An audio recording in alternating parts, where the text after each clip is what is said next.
Baik, bismillahirrahmanirrahim. Assalamualaikum warahmatullahi wabarakatuh.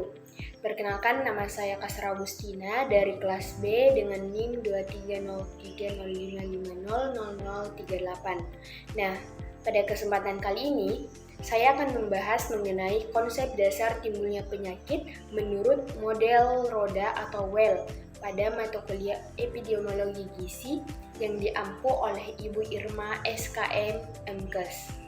Nah, pertama-tama yang perlu kita ketahui adalah apa sih itu penyakit?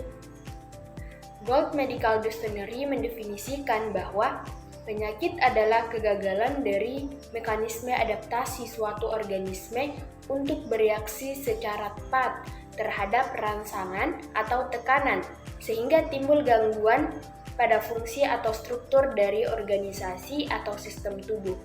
Artinya, penyakit adalah suatu kegagalan yang terjadi pada mekanisme pada tubuh kita, sehingga menimbulkan gangguan atau menyebabkan gangguan pada fungsi atau struktur pada tubuh.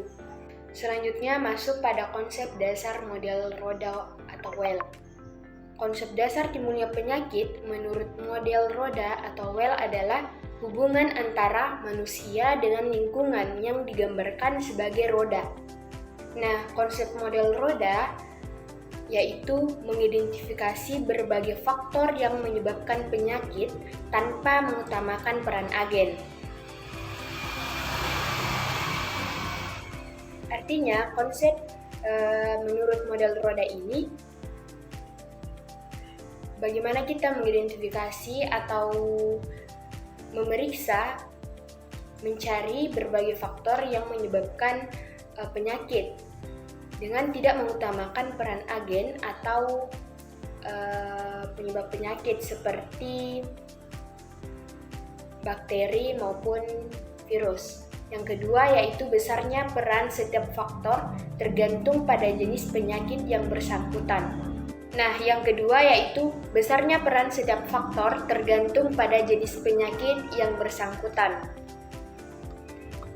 Artinya, peran berbagai faktor dalam timbulnya suatu penyakit itu bervariasi tergantung pada jenis penyakit yang bersangkutan. Nah, contohnya pada penyakit diabetes tipe 2 atau penyakit jantung yang lebih dipengaruhi oleh lingkungan dan gaya hidup seperti pola makan, aktivitas fisik, dan kebiasaan merokok. Ini akan mempengaruhi penyakit diabetes tipe 2 atau terjadinya penyakit jantung. Penyakit infeksi seperti influenza juga ini dapat dipengaruhi oleh faktor lingkungan, di mana banyak orang-orang yang lingkungan rumahnya maupun lingkungan sekitar mereka itu kurang bersih sehingga seseorang mudah terkena penyakit influenza. Selain itu, ada faktor sosial dan ekonomi yang dapat mempengaruhi kesehatan mental dan akses terhadap perawatan.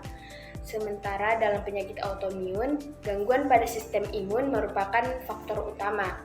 Nah, dengan demikian, masing-masing penyakit ini memiliki kombinasi yang unik dari faktor-faktor yang mempengaruhi. Dan besarnya, setiap faktor ini sangat tergantung pada patogenesis penyakit tersebut dan interaksi antara manusia dengan faktor-faktor lainnya. Nah, tadi kan dibahas mengenai bahwa konsep modal roda ini hanya lebih berpatok pada hubungan antara manusia dengan lingkungan atau host dengan environment. Nah, host atau pejamu ini adalah manusia yang berperan sebagai substansi genetik yang terletak pada bagian inti menurut model roda. Sedangkan environment atau lingkungan ini semua faktor lingkungan eksternal yang mempengaruhi timbulnya suatu penyakit seperti lingkungan sosial, lingkungan biologis, lingkungan maupun lingkungan fisik. Nah, masuk dalam definisi mengenai manusia ini sebagai substansi genetik pada intinya. Maksudnya adalah dalam model roda, timbulnya penyakit ini manusia itu dilihat sebagai pusatnya atau inti dari penyebab terjadinya terjadinya penyakit. Bagian inti dari manusia ini adalah genetik, yaitu sifat-sifat yang diwarisi dari orang tua. Faktor genetik ini bisa membuat kita lebih mudah terkena penyakit tertentu. Nah, selanjutnya definisi dari lingkungan menurut konsep modal roda. Artinya, lingkungan dalam konsep modal roda ini adalah lingkungan yang ada di sekitar kita, seperti gaya hidup, makanan yang kita konsumsi, kebersihan lingkungan kita, hingga kondisi sosial yang juga dapat mempengaruhi kesehatan. Nah, dalam model ini, genetik adalah pusat roda, sedangkan hal-hal dari luar seperti lingkungan adalah jari-jari yang melingkari roda yang bekerja sama untuk menentukan apakah seseorang akan terkena penyakit ataupun tidak. Nah, pada gambar, inti genetik berada pada tengah-tengah roda, sedangkan host ini adalah yang membawa inti genetik ini, sehingga dapat menyebabkan penyakit. Nah, kemudian ada lingkungan sosial, lingkungan fisik, dan lingkungan biologis yang berada paling luar pada gambar roda tersebut. Artinya, peranan lingkungan sosial ini lebih besar dari yang lainnya pada stres mental. Sedangkan peranan lingkungan fisik lebih besar dari yang lainnya pada subur. Kemudian, peranan lingkungan biologis ini lebih besar dari yang lainnya pada penyakit malaria. Nah, selanjutnya peranan inti genetik yang terdapat pada roda yang berada di tengah-tengah roda tersebut ini lebih besar dari yang lainnya pada penyakit keturunan.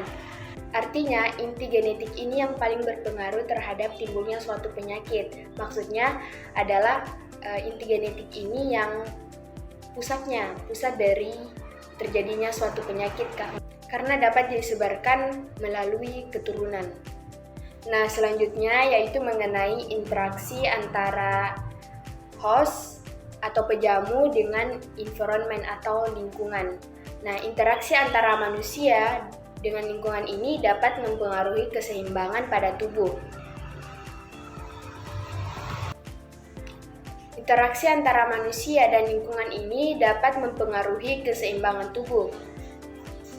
Ketika lingkungan berubah, keseimbangan ini juga dapat berubah yang dapat menyebabkan timbulnya penyakit. Misalnya, perubahan lingkungan biologi yang dapat meningkatkan risiko penyakit menular, sedangkan perubahan lingkungan sosial dapat meningkatkan risiko stres mental yang dipengaruhi oleh kondisi pekerjaan ataupun di lingkungan keluarga. Contoh kasus, yang pertama yaitu seorang anak yang mengalami malnutrisi karena faktor lingkungan yang tidak bersih yang mengakibatkan anak ini mengalami kurang gizi. Anak yang terkena malnutrisi ini yang diakibatkan oleh lingkungan yang tidak bersih seringkali mengalami dampak kesehatan yang serius. Lingkungan yang kurang bersih dapat meningkatkan risiko infeksi gastrointestinal dan parasit yang dapat mengganggu penyerapan zat gizi yang penting dalam tubuh anak.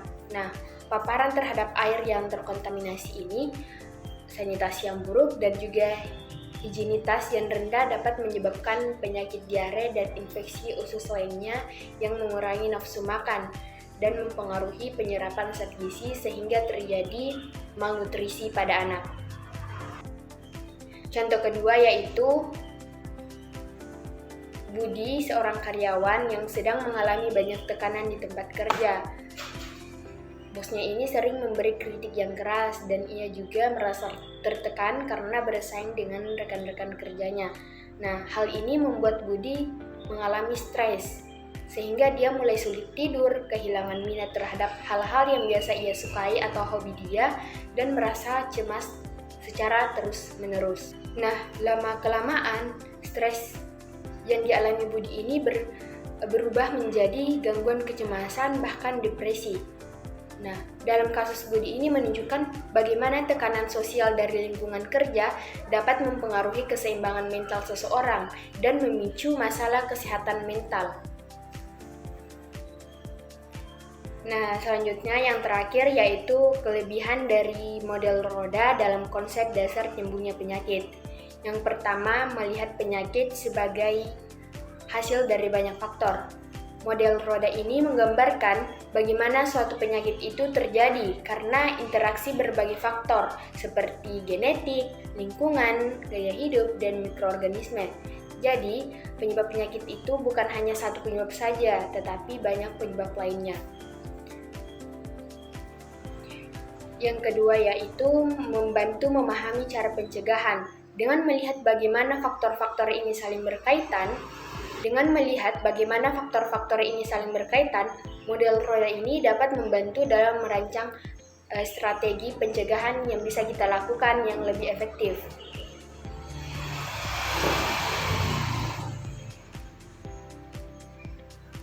Misalnya dengan mengurangi faktor risiko dari lingkungan atau gaya hidup kita. Yang ketiga yaitu pendekatannya lebih holistik, memberi pandangan lebih menyeluruh artinya, sehingga tidak hanya fokus pada satu bagian seperti kuman atau virus, tapi juga memperhatikan lingkungan, sosial, fisik, atau kondisi fisik seseorang. Nah, yang keempat yaitu fleksibel.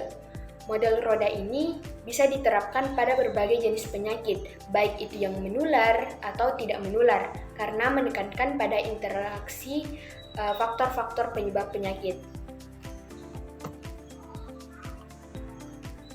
Yang kelima yaitu fokus pada lingkungan. Model roda dapat membantu kita memahami betapa lingkungan itu sangat penting dalam menyebabkan penyakit yang terjadi pada seseorang. Jadi kita itu harus lebih peduli untuk menjaga kebersihan atau kualitas udara yang ada di sekitar kita.